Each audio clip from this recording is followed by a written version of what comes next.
Hello. Baby তুমি কোথায়? আমার পিছনে একটা লোক ধাওয়া করতেছে, তুমি তাড়াতাড়ি আসো। আরে তুমি কোথায় আছো এখন? আমি এই যে প্রসাদগঞ্জ বাসের ব্রিজে, তুমি তাড়াতাড়ি আসো। এই তুই ছাড়, ছাড় দে, ছাড়। তুমি দাঁড়াও, আমি এখনই আসতেছি।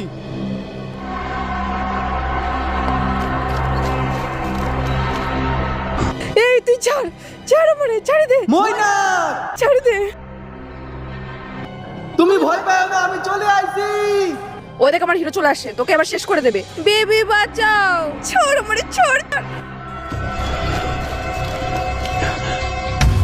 राम राम राम राम राम राम राम राम राम राम राम राम राम राम राम राम राम আরে বেবি কি হলো? আমাকে বাঁচাও। আদার বানা, আমার ভয়তে বেশি মাথায় উঠে গেছে। তোরে কি না বাঁচাবে?